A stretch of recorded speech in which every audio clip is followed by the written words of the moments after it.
하나님께서 오늘 2023년 12월 31일 마지막 주일 예배에 우리에게 주시는 말씀은 요한복음 21장 15절부터 25절입니다.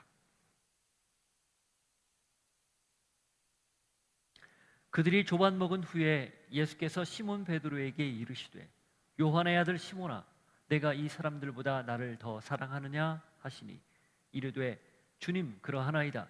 내가 주님을 사랑하는 줄 주께서 아시나이다. 이르시되 내 양을 먹이라 하시고 또 두 번째 이르시되 요한의 아들 시몬아 내가 나를 사랑하느냐 하시니 이르되 주님 그러하나이다. 내가 주님을 사랑하는 줄 주님께서 아시나이다. 이르시되 내 양을 치라 하시고 세 번째 이르시되 요한의 아들 시몬아 내가 나를 사랑하느냐 하시니 주께서 세 번째 내가 나를 사랑하느냐 하심으로 베드로가 근심하여 이르되 주님 모든 것을 아시오매 내가 주님을 사랑하는 줄을 주님께서 아시나이다. 예수께서 이르시되 내 양을 먹이라. 내가 진실로 진실로 내게 이르노니 내가 젊어서는 스스로 띠뛰고 원하는 곳으로 다녔거니와 늙어서는 내 팔을 벌리리니 남이 내게 띠띠우고 원하지 아니하는 곳으로 데려가리라. 이 말씀을 하시면 베드로가 어떠한 죽음으로 하나님께 영광을 돌릴 것을 가리킴이로라.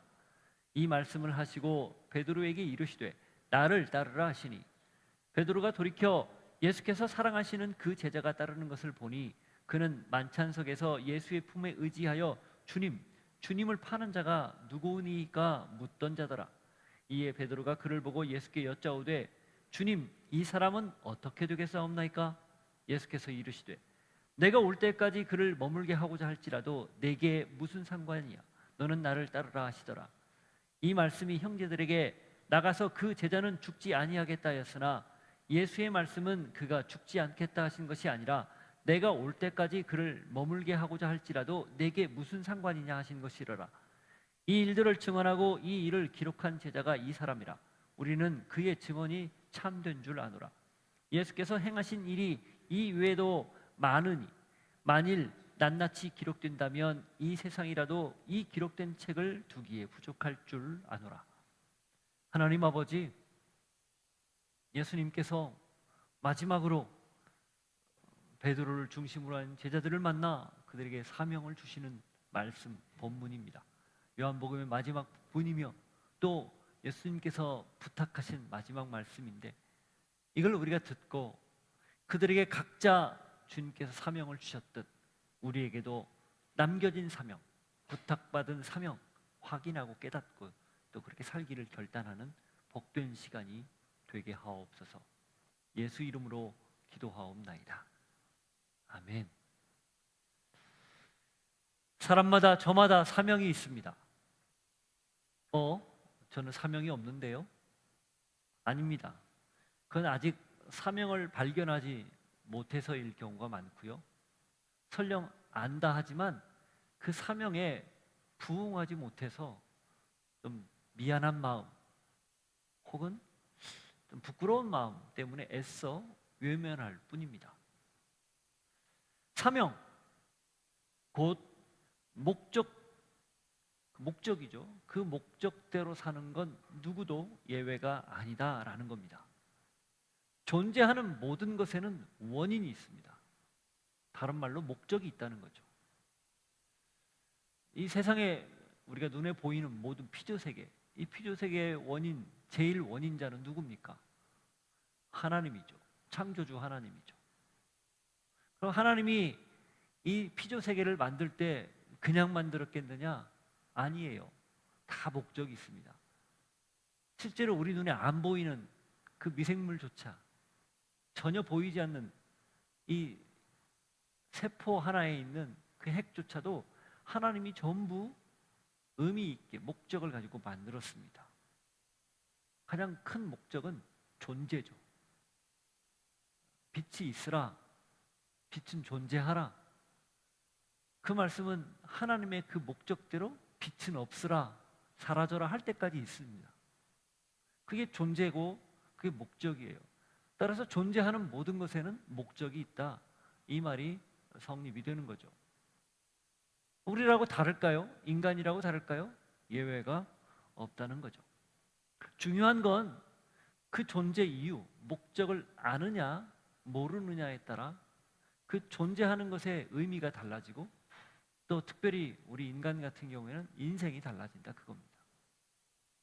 따라서 사람이란 존재는 늘 자기가 왜 이 땅에 존재하는지, 단지 다른 종교에서 말하는 내 생을 위해서, 다른 생애를 위해서 준비하는 시간, 그 정도의 의미인지 눈여겨보고 살피고 고민해야 됩니다. 그 존재 목적을 잃는 순간 사실은 인생의 의미도 목적도 놓치기 때문이에요. 자, 그렇다면 그리스도인의 사명은 뭘까요? 두말할 것 없이 그리스도입니다. 예수예요. 그의 삶, 가르침, 꿈, 그의 부탁, 이걸 우리가 부여잡고 사는 거죠. 그리스도 자체가 되면 그 모든 것이 우리의 존재 목적, 사명이 된다는 겁니다. 누구도 예외 아닙니다. 말씀드린 것처럼 다만 그 사명을 제대로 아느냐 모르느냐, 그 차이만 있을 뿐이에요. 자, 그러면 사명을 어떻게 알 수 있고 어떻게 확인할까요? 그것은 부름을 통해서 가능합니다. 소명이죠. 이 소명이란 특별히 어떤 하나님의 일을 하는 저 같은 목회자죠, 그러다 사역자를 부르는 데만 쓰는 말이 아닙니다. 그 사역자가 반드시 그 부름을 확인해야 되기 때문에 그걸 재차 강조하는 거지, 이 모든 소명은 다 우리에게 주어져 있어요. 구원으로의 초대, 이게 소명 아닙니까? 여러분이 구원을 받았다면 이미 예수님이 여러분을 불러서 초대해서 그 부름에 부응했기 때문에 구원이라는 선물이 은혜로 주어진 거라는 거죠. 그래서 이 부름, 이걸 통해서 우리는 사명을 확인할 수 있습니다. 우리를 그리스도인이라고 부르죠. 크리스천, 말의 원뜻은 그리스도에게 속한 자라는 뜻입니다. 그러니 그분을 닮아가고 그분의 꿈을 같이 꾸고 그분이 살았던 삶을 추구하고 그분의 부탁을 내가 부여받아서 이행하는 것, 이게 우리에게 가장 중요한 삶의 이유요 목적이다라는 거죠. 교회라는 원문의 의미, 에클레시아입니다. 에클레시아, 에클레오. 에크라는 말은 어디로부터 불러내는, 어디로부터 이끌어내는 그런 의미가 있어요. 클레오라는 말은 부르다라는 말입니다. 어디로부터 불러내었다 혹은 이렇게 오라고 했다, 이런 의미가 있어요. 그게 교회예요. 세상으로부터 예수님의 부름에 부응해서 나온 사람들의 무리, 그게 교회라는 거죠. 그러나 교회가 단순히 부름을 받은 사람들, 그래서 세상으로부터 나온 사람들의 의미만 있는가? 그게 아니에요. 제가 여러 번 말씀드렸지만 그렇게 부름받은 사람들을 다른 표현으로 제자라고 하죠. 예수님을 따르는 무리라고 하죠. 그러나 성경은 이 복음서는 제자에 초점을 맞췄다면 예수님이 승천한 뒤에 그들에게 오순절 성령을 약속하고 부탁한 건 보내는 사람이었습니다. 보냄받은 자, 다른 말로 사도입니다. 제자가 사도로 바뀌는 곳, 제자와 사도가 공존하는 곳, 제자의 정체성과 사도의 정체성이 함께 있는 곳, 이게 교회입니다. 따라서 복음서의 맨 마지막에 제가 얘기하겠지만 전부 사복음서 전체 사명을 이야기해요. 보내는 걸 이야기합니다. 부름을 받았기 때문에 보내는 거예요. 목적을 가지고 불렀기 때문에 그 목적대로 다시 가는 거죠. 그래서 그리스도인에게 남겨진 가장 중요한 사명, 보냄받은 자로 사는 겁니다. 예수님의 부탁을 받고 그 부탁대로 사는 거예요. 그게 우리가 사는 이유입니다. 오늘 본문은 베드로를 다시 부르는 예수님, 그 예수님이 베드로를 세워서 그를 보내는 내용입니다. 베드로를 중심으로 요한과 나머지 5명의, 총 7명의 제자들을 다시 보내는 내용이에요. 베드로에게 초점이 맞춰져 있죠. 이유는 간단해요. 베드로가 어떻게 보면 나머지 제자들의 대표격으로 똑같이 배신하고 도망쳤던, 어떤 사람은 적극적으로 예수님을 모른다고 했고 어떤 사람은 소극적으로 도망쳤지만 모두 다 예수님을 부인했던 사람들을 불러서 회복하고 세우고 다시 보내는 내용을 담고 있습니다. 이 말씀을 우리가 2023년 마지막 날 읽은 이유는 더불어 우리에게도 이 사명이 주어졌다라는 걸 확인하기 위해서예요. 그래서 오늘 말씀 제목을 우리에게 남겨진 사명이라고 정한 겁니다. 뭐 거창하고 부담스럽고 그런 표현이기도 하죠. 그러나 이건 반드시 우리가 감내해야 할 일이기도 합니다. 그리고 우리에게 주어질 새로운 시간을 어떻게 살 것인지 기억하고 또 어떻게 살 것인지 결단하는 시간도 되어야 합니다. 사명을 다시 확인하는 시간이 되기를 바랍니다. 그리고 그 사명대로 살기를 재차 다짐하는 귀한 시간이 되기를 바랍니다. 자, 베드로와 제자들을 찾아와서 다시 부른 예수님. 그런데 예수님이 그들의 잘못을 나무라지 않았어요. 그리고 아침을 살뜰히 챙겨주셨죠. 그들이 잡아온 생선까지 달라고 해서 구워서 떡과 물고기를 나눠주며 아침을 먹었습니다. 식탁 공동체를 통해서 불과 며칠 전에 그들에게 내 몸을 먹으라, 내 피를 마시라, 포도주와 떡을 주면서 말했던 내용을 상기시키면서 그들의 사명을 스며시 지금 끌어내는 그런 과정 중에 있었죠. 그 식사를 마친 후 예수님이 베드로에게 드디어 중요한 질문을 내던집니다. 그런데 그 질문의 내용이 베드로가 예상했던 것과 다른 거였어요. 자, 15절 앞부분을 한번 읽어보시죠. 그들이 조반 먹은 후에 예수께서 시몬 베드로에게 이르시되 요한의 아들 시몬아, 내가 이 사람들보다 나를 더 사랑하느냐 하시니. 베드로가 예상하고 기대라는 표현은 아니에요. 예수님이 분명히 말씀을 하실 건데 아마 조반 먹는 내내 별 말씀이 없었던 것 같아요. 그래서 지난주 본문을 보면은 예수님이신 줄 알고 감히 묻는 자가 없었더라, 그 얘기를 했어요. 그 이야기는 밥 먹는데 어색한 침묵이 흐르는 거예요. 예수님이 찾아왔단 말이죠. 근데 거기 있는 7명 다 지금 도망친 사람들이잖아요. 그리고 고향, 물론 예수님이 갈릴리에 가서 기다려라 했어요. 그래서 오기도 했어요. 도마는 그런 사람 중에 하나죠. 보고 왔으니까. 그럼에도 불구하고 다 뭔가 잘못한 것을 알기 때문에 감히 말을 못 붙였어요. 침묵이 흐릅니다. 여러분이 그 자리에 있었다고 생각해 보세요. 지금 딱 둘, 넷, 여섯, 일곱, 저까지 일곱인데 그 자리에 있었다고 생각해 보세요. 얼마나 어색해요. 그런데 마침 식사를 마치고 이제 드디어 말씀을 시작했는데 그 말이 너나 사랑하냐 이렇게 물어보는 거예요. 베드로에게 특별히 이름까지 지목하며, 여기 베드로 이름을 시몬이라고 부릅니다. 시몬이 베드로 본명이에요. 시몬, 야곱의 둘째 아들이죠. 들으심이라는 뜻이에요. 들었다, 하나님이 들었다라는 뜻이에요. 사이몬, 영어의 사이몬이죠. 바요나, 요나의 아들, 바는 아들이잖아요. 바요나 시모나. 옛날 개혁 성경에는 바요나 시모나 이렇게 돼 있는데 지금은 요나의 아들 시모나, 요한의 아들 시모나 이렇게 돼 있습니다. 요나, 요한 다 같은 말이거든요. 그러니까 이 말은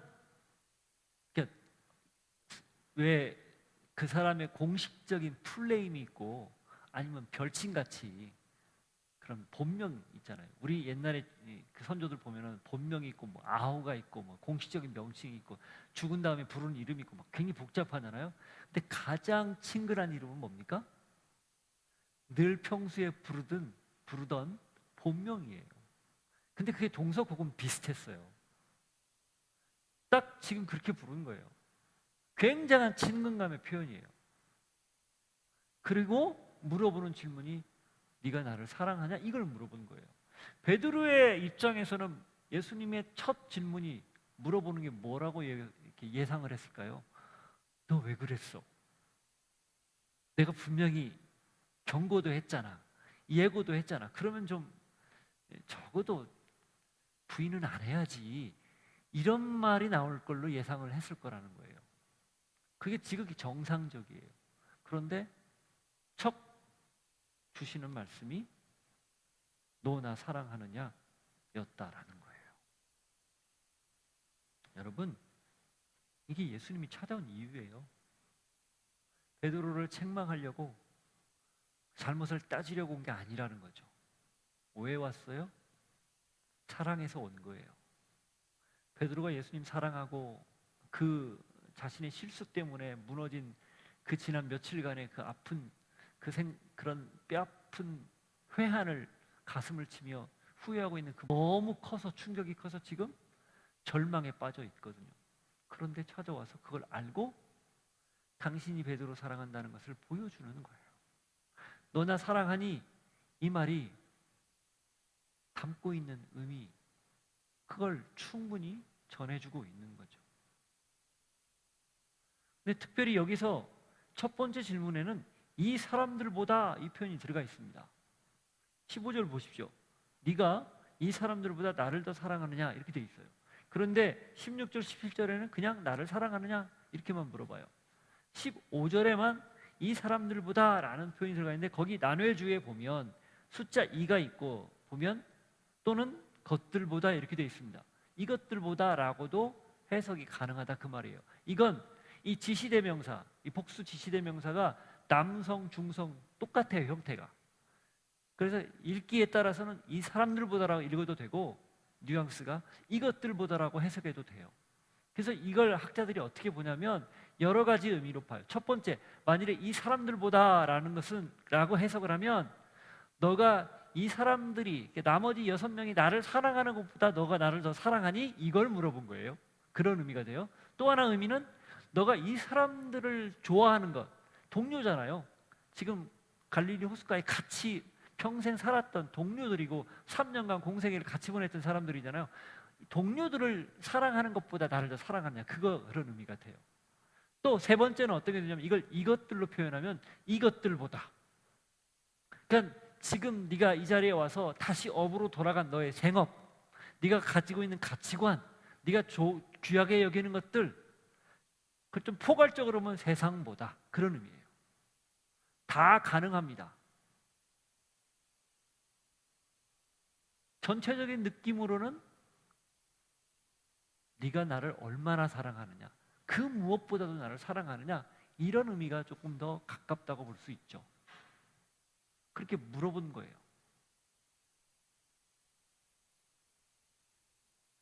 왜 그래요?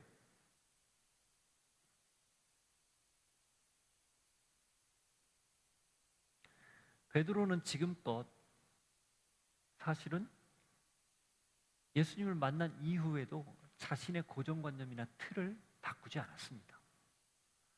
예수님이 죽음을 예고했었죠. 3번씩이나. 그것도 제일 첫 번째 죽음을 예고한 건 베드로가 신앙 고백을 한 직후였어요. 칭찬받은 직후였어요. 그 다음에 장로들과 제사장들에게 올라가서 내가 죽을 거다. 마태복음 16장에 나와요. 다 나와요. 복음서 3군데. 제발 그러지 마십시오. 그건 말도 안 됩니다. 이런 의미죠. 그건 무슨 뜻입니까? 베드로의 머릿속에 내가 추종하고 있는, 따르고 있는 이분, 예수님은 그리스도인데, 이분이 이 나라를 구원하는 방법은 자기들이 전통적으로 알고 있었던 방법이다, 그 뜻이에요. 로마로부터 정치적으로, 경제적으로, 문화적으로 모든 면에서 독립하고 다윗 시대의 영광을 재현하는 그분이 예수다, 이렇게 여겼던 거예요. 변하지 않았어요. 끝까지 안 변했습니다. 그리고 예루살렘에 입성할 때 그것이 절정에 다다랐죠. 드디어 되는구나. 그렇지만 십자가 앞에서 너무 어처구니 없이 처참하게 무너지는 자기의 주님을 보고, 그리고 나 살려고 얼결에 부인해버리고 도망친 지금 이런 상황이거든요. 부활했다는 말을 간접적으로 들었어요. 그리고 자기 눈으로 빈 무덤도 확인했어요. 근데 아직 못 믿는 겁니다. 그렇지만 이야기를 듣고 그걸 통해서 어느 정도 신빙성도 있겠다, 이런 어떤 경계선에 있는 상황이에요. 예수님이 그러시고 물어본 거예요. 그런 모든 것들보다 너의 가지고 있는 생각, 가치관, 종교, 유대인으로서의 어떤 정체성, 성경관, 이런 모든 것들보다 나를 더 사랑하느냐, 그 뜻입니다. 그 모든 것보다 나를 우선에 둘 수 있겠느냐? 그거예요.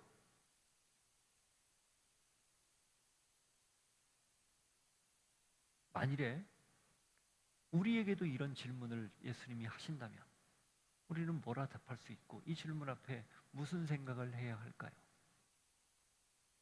여러분, 우리가 이것들보다 예수님을 더 사랑하는 그 고백이 없으면 우리는 어떻게 될까? 사실 신앙은 하나의 액세서리인 거예요. 내 삶에 하나 그냥 얹힌 겁니다. 전부가 아니라는 거예요. 이걸 지금 질문하는 겁니다. More than anything. 그 어떤 것보다 주님을 더 사랑합니다. 그런 질문, 답 우리가 해야 하는 거죠. 여러분의 답은 어떻습니까? 이것들보다, 이 사람들보다 예수님을 더 사랑한다고 고백할 수 있습니까? 자, 베드로는 어떻게 답합니까? 15절 중간 부분 한번 보죠. 이르되 주님 그러하나이다. 내가 주님을 사랑하는 줄 주님께서 아시나이다. 여러분도 이 고백 드립니까? 드릴 수 있습니까? 아니, 드리고 있습니까? 이거 반복해서 질문하지 않고 반복해서 답하지 않으면 우리는 이것들을 더 사랑할 가능성이 매우 높은 사람들입니다. 신앙이란 뭘까요? 이것들보다 예수님을 더 사랑하는 걸 매 순간순간 계속 묻고 답하는 과정입니다. 어제 했다고 오늘 안 하는 거, 오늘 했다고 내일은 또 안 할 건가? 아니에요. 순간순간 해야 되는 거예요.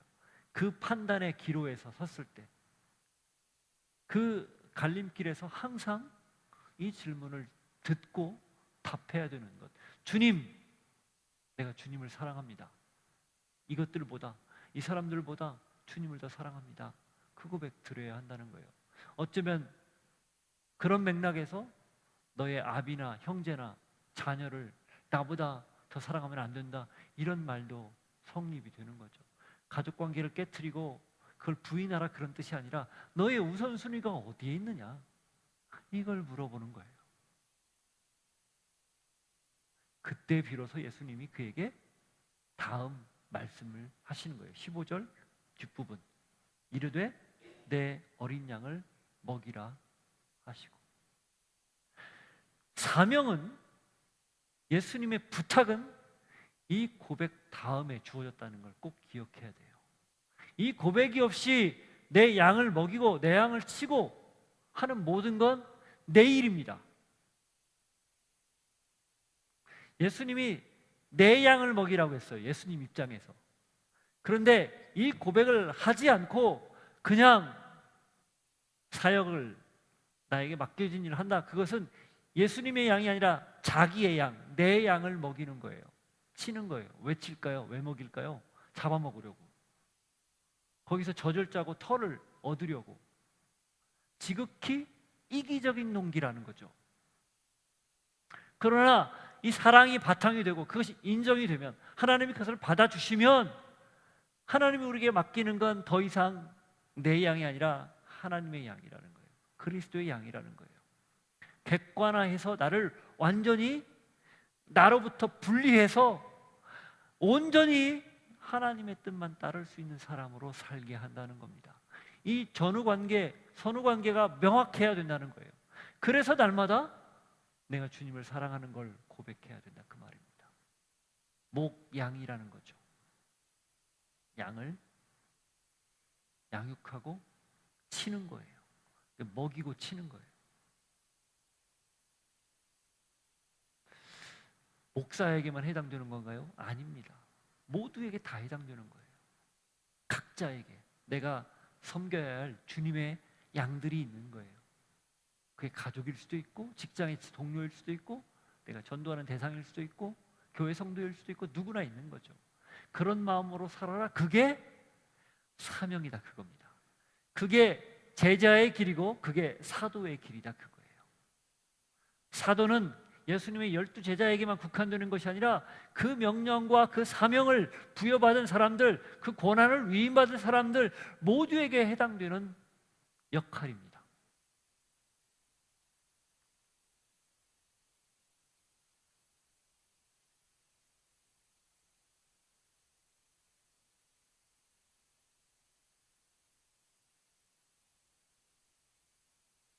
베드로는 이 말을 듣고 평생을 그렇게 목양하는 사람으로 살았어요. 베드로전서 5장 1절부터 4절을 한번 보십시오.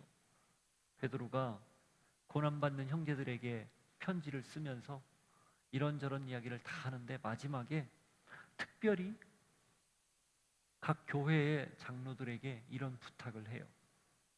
전제는 이렇게 부탁할 수 있는 이유는 베드로가 그렇게 살았기 때문입니다. 베드로전서 5장 1절부터 4절 한번 보십시오. 너희 중 장로들에게 권하노니 나는 함께 장로된 자요 그리스도의 고난의 증인이요 나타날 영광에 참여할 자니라. 너희 중에 있는 하나님의 양무리를 치되 억지로 하지 말고 하나님의 뜻을 따라 자원함으로 하며 더러운 이득을 위하여 하지 말고 기꺼이 하며 맡은 자들에게 주장하는 자세를 하지 말고 양무리의 본이 되라. 그리하면 목자장이 나타나실 때에 시들지 아니하는 영광의 관을 얻으리라. 이 주옥 같은 고백, 주옥 같은 당부예요. 이게 왜 가능했다고, 이 말씀을 왜 했다고 봅니까? 베드로가 이렇게 살고 있거든요. 마지막 순간에 자기를 찾아와서 하염없이 사랑하냐 여쭤보고 그 말에 답한 자기에게 주셨던 그 명령, 내 양을 먹여라. 이 명령, 그걸 그는 평생 잊을 수 없었기 때문입니다. 그걸 어떻게 잊겠어요? 그러니 그는 일평생 이 목자의 마음으로 산 거예요. 이 목자의 마음이 누굽니까? 누구의 마음이에요? 예수님의 마음이에요.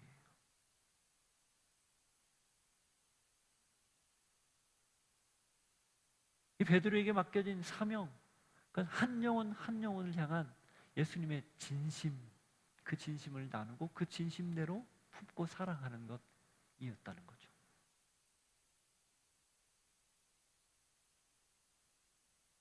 한 번 질문으로 끝나지 않고 그래서 연거푸 3번 한 거예요. 16절, 17절. 또 두 번째 이르시되 요한의 아들 시몬아 내가 나를 사랑하느냐 하시니 이르되 주님 그러하나이다. 내가 주님을 사랑하는 줄 주님께서 아시나이다. 이르시되 내 양을 치라 하시고 세 번째 이르시되 요한의 아들 시몬아 내가 나를 사랑하느냐 하시니 주께서 세 번째 내가 나를 사랑하느냐 하심으로 베드로가 근심하여 이르되 주님 모든 것을 아시오매 내가 주님을 사랑하는 줄을 주님께서 아시나이다.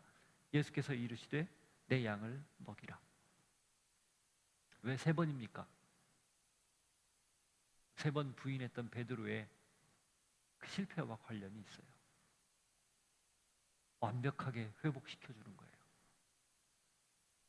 의심해서 너 나 사랑해? 진짜야? 정말이야? 이게 아니라는 거예요. 이미 알고 있었던 예수님이 베드로의 입술을 통해 그걸 확인한 후 3번 영어프 똑같은 말씀을 하시면서 그래서 3번째 했을 때는 베드로가 내가 진심을 담아 고백했는데 혹시라도 지난번 부인한 것 때문에 나를 의심하시나? 그런 마음이 생겼을 수도 있어요. 그러니 내가 주님을 사랑하는 줄 주님께서 아시나이다. 다 알고 계시잖아요. 정말 사랑합니다. 이렇게 한 거죠. 완벽한 회복이에요. 무슨 뜻이에요? 너 부인한 것 이제 너 더 이상 걸림돌 되지 않아. 오히려 그게 너의 디딤돌이야. 그걸 디디고 일어서서 지금 사랑하는 이 고백 가지고 앞으로 살면 돼. 그러면 그게 다야. 라고 이야기하는 겁니다. 첫 번째 내 양을 먹이라, 두 번째 내 양을 치라, 세 번째 내 양을 먹이라 이렇게 돼 있어요. 그래서 먹이라, 치라, 먹이라 이걸 가지고 또 해석도 해요. 예, 그것도 일리가 있습니다. 그러나 전체적인 맥락에서는 예수님이 똑같은 말씀하신 거예요. 먹이다, 치다 이게 결국 히브리어 그 헬라어 원문을 보면 거의 비슷한 뉘앙스거든요. 물론 단어도 다르고 느낌도 다르지만 양무리를 먹이다, 양을 치다 같은 말로 우리가 쓰잖아요. 흔히 혼용하잖아요. 그렇게 받아들이면 됩니다. 핵심은 베드로를 살리는 것, 회복하는 거에 있다. 그리고 이제 예수님 대신 그를 통해서 목양을 하겠다. 그 의지에 있습니다. 우리에게 남겨진 사명이 뭐냐? 네, 예수님이 우리에게 맡겨진 영혼 끝까지 책임지고 살피는 거예요. 포기하지 않고. 기도하고 물심양면으로 섬기는 겁니다. 마음으로, 중심으로 최선을 다해서. 그게 우리의 귀한 사명이에요. 여러분, 이것들보다, 이 사람들보다 예수님을 더 사랑합니까? 그렇다면 우리에게 주어진 이 귀한 사명 기억하고 최선을 다해서 한 영혼 한 영혼을 섬길 수 있는 모두가 되기를 도전하고 축복합니다. 자, 이렇게 그에게 사명을 주셨어요. 그리고 그 사명을 통해서 예수님께서 그 다음 이어서 이런 말씀을 하십니다. 18절 한번 보십시오. 내가 진실로 진실로 내게 이르노니 내가 젊어서는 스스로 띠띠고 원하는 곳으로 다녔거니와 늙어서는 내 팔을 벌리리니 남이 내게 띠띠우고 원하지 아니하는 곳으로 데려가리라. 진실로 진실로, 요한복음에 나오는 독특한 표현이죠. 꼭 필요한 말씀을 하실 때 이런 표현을 썼어요. 이 이야기는 베드로를 향한 예수님의 계획이 있다, 향후 계획이 있다, 그런 뜻이에요. 그래서 뭐라고 얘기한 겁니까? 젊어서는 네가 스스로 띠를 띠우고 다닌다. 이 띠는 허리띠를 말해요. 모든 옷을 입고 마지막에 여미는, 그래서 옷을 다 입고 여밀 때 내가 스스로 띠고 내가 하고 싶은 대로 하는 것을 상징적으로 보여주는 거예요. 젊을 때는 네가 네 하고 싶은 대로 다녔지. 그러나 나이가 들면 네가 두 팔을 벌리고 있을 때 누군가 와서 네 띠를 띄울 거야. 그리고 그가 이끄는 대로 갈 거야. 그 말이에요. 왜 나이 들면 자기가 자기 옷 입기도 힘들고 누가 도와줘야 입을 수 있고 그런 상황이 되잖아요. 그걸 비유로 든 겁니다. 이게 무슨 뜻이냐? 베드로가 지금까지는 혈기왕성한 모습 그대로 하고 싶은 대로 했다는 거예요. 예수님이 그 용인했다는 겁니다. 과정이죠. 처음부터 뚝딱 잡아가지고 너 나를 따르라 이게 아니라 그렇게 될 수 있도록 성숙해지는 과정을 지금 가고 있는 거죠. 그렇지만 이후로는 너가 스스로 네 띠를 띄우지 않고 누군가 띄우는 띠에 이끌려서 살게 될 것이다, 이 얘기예요. 그 누군가가 누굽니까? 예수님이죠. 구체적으로 누구예요? 성령님입니다.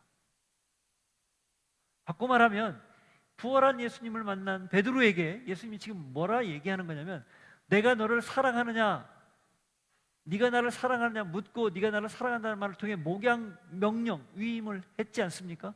그걸 네가 기억하고 있고 이제는 네 인생 네 맘대로 살지 않을 거야. 내가 이끄는 대로 너가 살게 될 거야. 그 뜻이에요. 그리고 사도행전은 이거에 대한 정확한 증거들을 보여줘요.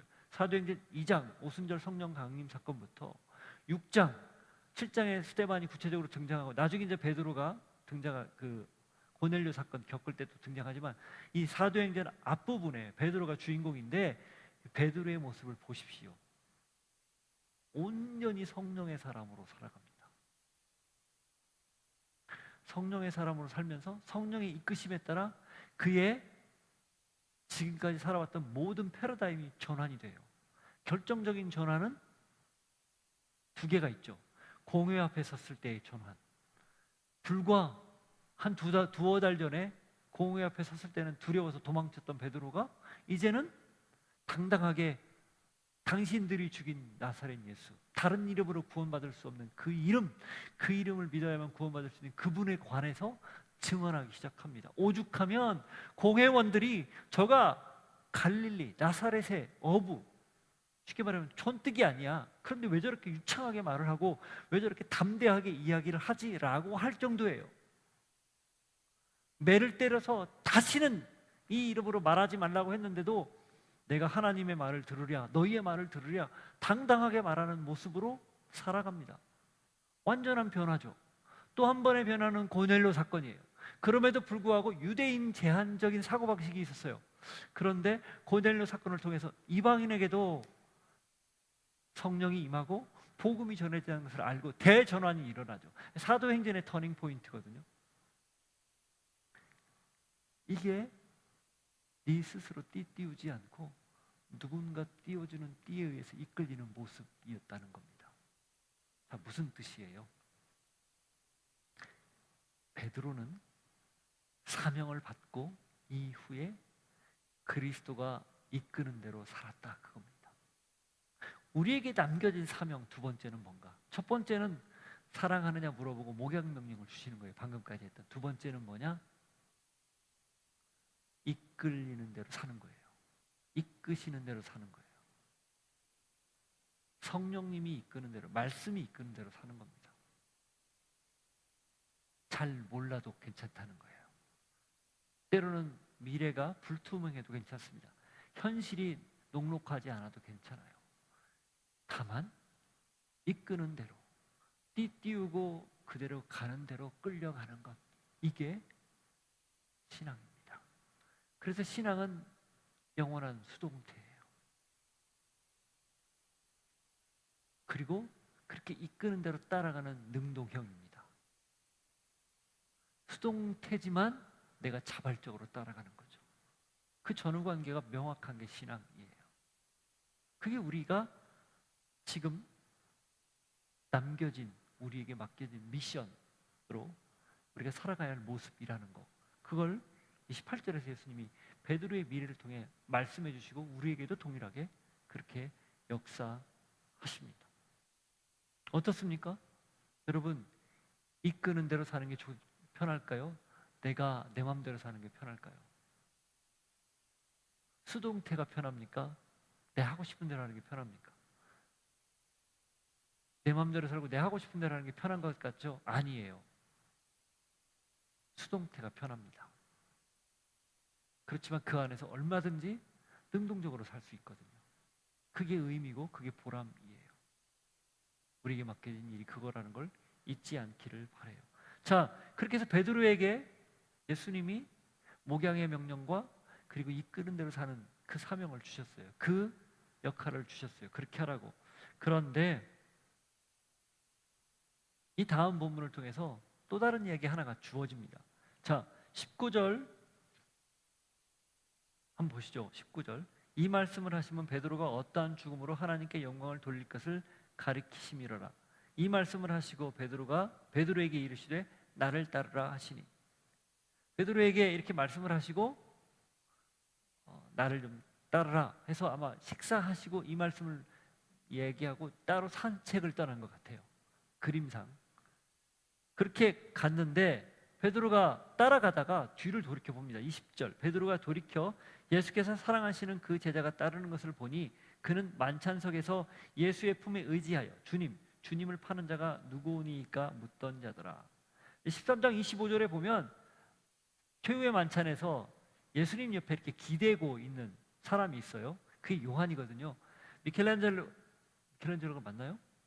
그가 그린 최후의 만찬 그림에 보면 예수님이 가운데 이렇게 그 동그란 그런 원 뒤에 광채가 있는 모습으로 앉아 있고 12명의 제자가 좌우에 배석을 하고 있는데 그 중에 한 명이 예수님 품에 이렇게 기대고 있는 게 보여요. 사실 그 미켈란젤로의 그 최후의 만찬 그림은 고증이 완벽한 건 아니에요. 식탁 문화가 아니었거든요. 그때 이 유대 사회가 그냥 이런 바닥이에요. 누웠다는 말은 예수님이 앉아 있고 다 좌우에 앉아 있는데 아마 동그랗게 앉았겠죠. 근데 그 옆에 이렇게 기대서 지금 요한이 있는 거예요. 그리고 유대인들이 밥 먹을 때 보통은 한쪽으로 비스듬히 누워서 먹었다고 해요. 그게 문화가 이제 그래서 한 손으로 이렇게 먹는 거죠. 그때 기대어 있을 때 이렇게 머릿짓으로 물어보잖아요. 누가 왜 많은 사람이지? 라고 물어보라고. 그래서 그 베드로가 그렇게 머릿짓을 했을 때 요한이가 알아듣고 예수님한테 물어봤거든요. 바로 그 내용이에요. 그 지금 요한복음의 사도 요한은 사랑하시는 제자라는 표현으로 되어 있습니다. 그리고 이렇게 요한이라는 이름을 직접 거명하지 않아요. 여기서도 마찬가지예요. 그런데 지금 그 제자가 베드로와 예수님이 지금 산책하고 있는 그 길에 뒤따라오고 있는 거예요. 베드로가 지금 자기에게 예수님이 사명을 줬잖아요. 그 사명을 듣고 들어보니 감사하기도 하지만 궁금해진 거예요. 누가? 저 뒤따라오는 막내 요한이. 그래서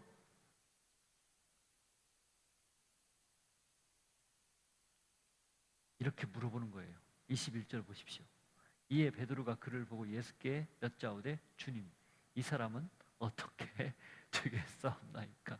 제가 이거 읽는데 너무 웃긴 거예요. 아, 좋다. 나는 그렇다 치고 쟤는 어떻게 돼요? 물어보는 거예요. 이 베드로의 이 뭐라 그러죠? 설레발 또는 그 이 여기저기 참견하는 그거 뭐라 그러죠? 그거 오지랖. 베드로의 오지랖이에요. 아, 쟤는 어떻게 돼요? 하고 물어보는 거예요.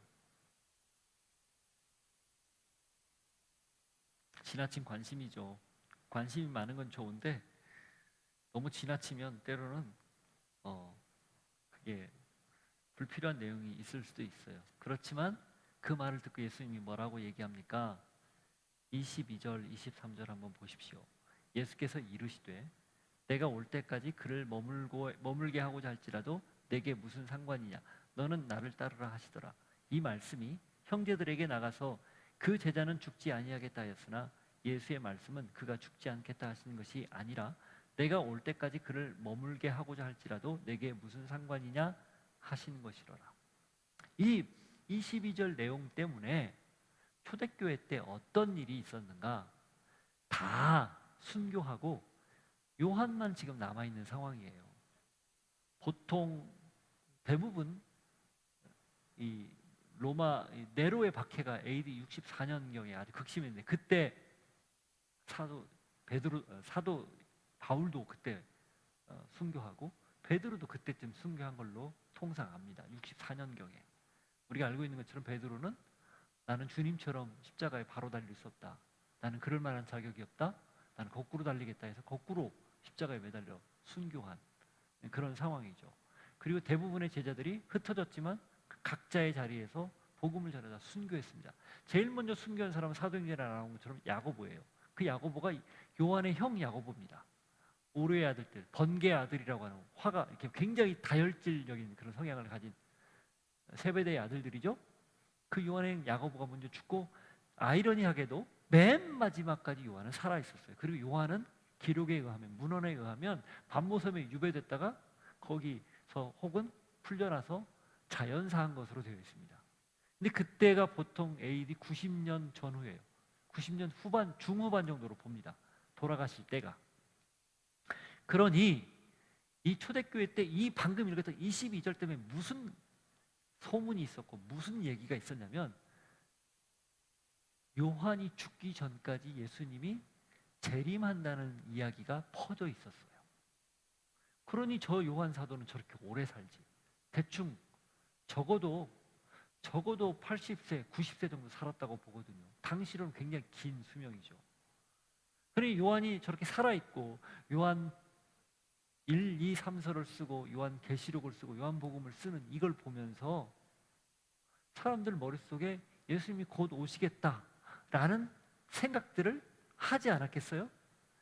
그런데 그게 원래 예수님이 원했던 것 아니었기 때문에 그리고 요한도 그게 예수님이 의미하는 바가 아니었고 반드시 오실 것이라는 약속을 했지 언제 오겠다는 얘기는 밝히지 않았거든요. 그게 복음서에 공통적으로 나오잖아요. 그날과 그때는 아무도 모른다. 아버지만 안다. 나도 모른다. 그 이야기는 언제 올지 모르는 종말을 오늘부터 대비해라. 지금부터 대비해라. 사실 그 말씀이거든요. 그래서 데살로니가서에 보면 일하기 싫으면 먹지도 말아라. 그 말을 하는 이유가 데살로니가서도 너무 종말을 강력하게 원하는 사람들이 그 임박한 종말론 때문에 자기 일을 게을리하고 자기 역할을 게을리해서 사람들이 일상생활을 망가뜨리는 일들이 비일비재했거든요. 그래 바울이 그걸 지적한 거예요. 그러지 말고 언제 올지 모르니 최선을 다해서 일하라. 그게 맞다 이거죠. 그게 오랜 시간 반복되면 교회가 어떻게 될까요? 공동체가 어떻게 될까요? 와해돼요. 무너져요. 잘못된 신앙심이죠. 지금 그걸 명확하게 짚고 넘어가는 겁니다. 그래서 23절이 이 말씀이 형제들에게 나가서 그 제자가 죽지 아니하겠다 하였으나 이 말이 그런 말이에요. 그 제자가 죽기 전에 예수님이 오겠다. 왜 죽지 않겠다고 한 거예요? 예수님이 오면은 살아서 그대로 승천할 거니까. 그때가 마지막이니까. 그걸 그렇게 오해하고 있었던 걸 바로 잡는 거예요. 그래서 뭐라고 얘기합니까? 내가 올 때까지 그를 머물게 하고자 할지라도 너에게 무슨 상관이니? 너는 그냥 나를 따라. 이렇게 말씀하신 뜻이라는 거예요. 상관하지 말고 너는 너에게 맡겨진 사명대로 살아, 그 얘기입니다. 바꿔 이야기하면 하나님의 절대 주권이 각 사람에게 있고 이 땅을 다스리는 원리가 그 예수님의 하나님의 절대 주권이니 그냥 너희는 따르면 되는 거야. 이렇다 저렇다 왈가왈부할 필요 없어. 그런 의미예요. 우리에게 맡겨진 사명 세 번째는 뭔가? 하나님의 절대 주권을 인정하고 그분이 이끄시는 대로, 역사하는 대로 받아들이는 것입니다. 그러면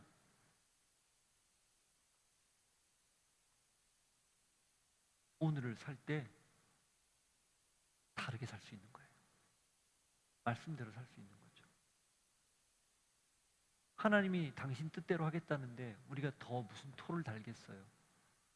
요한은 요한대로의 역할이 있고 베드로는 베드로들의 역할이 있는데 왜 다르다고, 너는 왜 이렇게 못하니, 너는 왜 나처럼 안 하니 말할 필요 없다는 거죠. 각자 역할이 있고 사명이 있고 그게 하나님의 주권이라면 인정하라는 겁니다.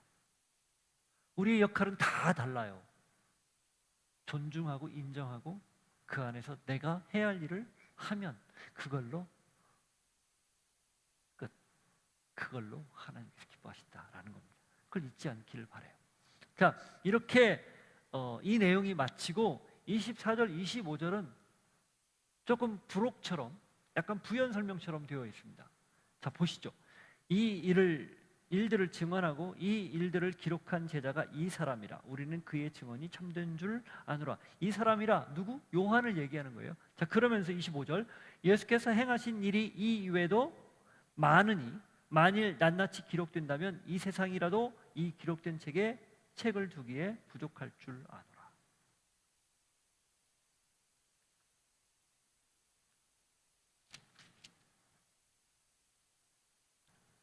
20장 30절 31절을 보십시오. 예수께서 제자들 앞에서 이 책에 기록되지 아니한 다른 표적도 많이 행하셨으나 오직 이것을 기록함은 너희로 예수께서 하나님의 아들 그리스도이심을 믿게 하려 하며 또 너희로 믿고 그 이름을 힘입어 생명을 얻게 하려 함이니라. 비슷한 말이죠. 자, 그러면 왜 마지막에 요한이 이걸 기록했을까요? 사람들의 궁금증은 끝이 없습니다. 더 많은 것들을 알고 싶어 해요.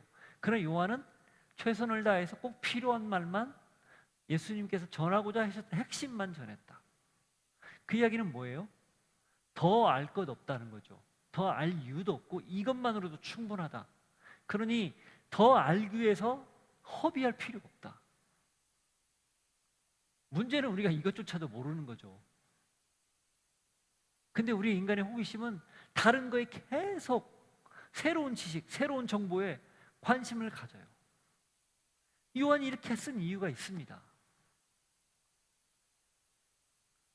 정확한 중심을 붙잡고 핵심을 붙잡고 그것만 붙들어도 충분하다, 그 얘기예요. 그 핵심이 뭐예요? 예수님의 생명에 관한 말씀이죠. 예수님이 누구냐에 관한 말씀이죠. 지금까지 요한복음에서 요한이 그렇게 기록했던 내용들이죠. 그리고 맨 마지막에 뭡니까? 사명이에요. 목양에 관한 사명. 마태복음은 28장 18절 이하에서 가르쳐 지키게 하라. 세례를 주라. 내가 세상 끝날까지 너희와 함께 할 것이다. 이렇게 말씀을 하셔요. 그게 예수님의 마지막 명령이었습니다. 가르치고 지키게 하라. 교육과 그리고 함께 하겠다는 약속입니다. 임마누엘. 그게 선교 명령이에요. 마태복음에. 마가복음은 치유와 기적이 나옵니다. 뱀을 집으며 독을 마셔도 해를 입지 않고. 마가복음이 치유와 기적 쪽에 굉장히 관심이 많거든요. 예수를 믿으면 온전한 인격으로 원래 창조됐던 모습으로 원형을 되찾는다. 그걸 전해라. 그리고 그걸 실제로 드러내라. 그래서 예수 이름으로 고쳐라. 이 이야기가 마가복음의 선교 명령이에요. 누가복음은 회개와 그리고 가난한 자들에게 복음을 전하는 내용입니다. 누가복음의 관심이 회개, 가난한 자 이런 거였잖아요. 요한복음은 뭐예요? 목양이에요. 네가 나를 사랑하느냐? 내 양을 먹여라. 그게 사명이에요. 이 네 가지가 별개가 아닙니다. 뭉뚱그려서 하나예요. 예수님의 위임 명령, 우리에게 주시는 도전이에요. 한 해를 마무리하면서 우리가 이 말씀을 통해 알아야 될 것, 이 사명 다 주어졌다는 거예요. 우리 모두에게 예외 없다는 겁니다. 그 사명을 알고 사명대로 살면 그게 바로 내가 이 땅에 살아가는 이유예요. 나를 부르신 목적이에요. 내가 다시 새해를 소망하고 내년을 살 수 있는 이유예요. 그걸 놓치지 않고 살기를 바라요. 기억하십시오. 전제, 내가 예수님을 얼마나 사랑하는가. 이것들보다 예수님을 더 사랑하느냐, 모든 것 위에 가장 최고의 우선순위 가치를 예수님에게 두느냐라는 것 기억하고 그 마음으로 한 해 마무리하고 한 해를 준비하는 여러분이 되기를 바랍니다. 하나님 아버지, 오늘 주신 말씀 잊지 않고 우리의 마음을 다해 예수님을 사랑하기에 우리에게 맡겨진 이 귀한 사명 잘 감당해낼 수 있는 저희들 되게 하옵소서. 예수 이름으로 기도하옵나이다. 아멘. 우리 일어서서 이 찬양 같이 함께 드립니다. 갈릴리 바닷가에서, 갈릴리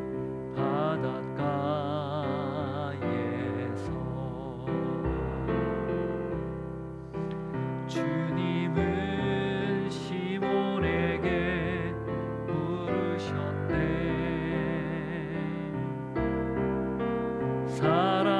사랑하는 시몬아, 넌 날 사랑하느냐? 오 주님, 당신만이 아십니다. 한 번 더 고백합니다. 갈릴리 바닷가에서, 갈릴리 바닷가에서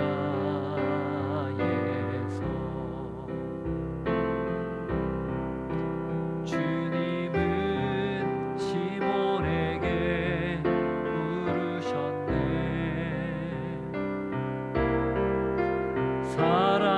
사랑하는 시몬아, 넌 날 사랑하느냐?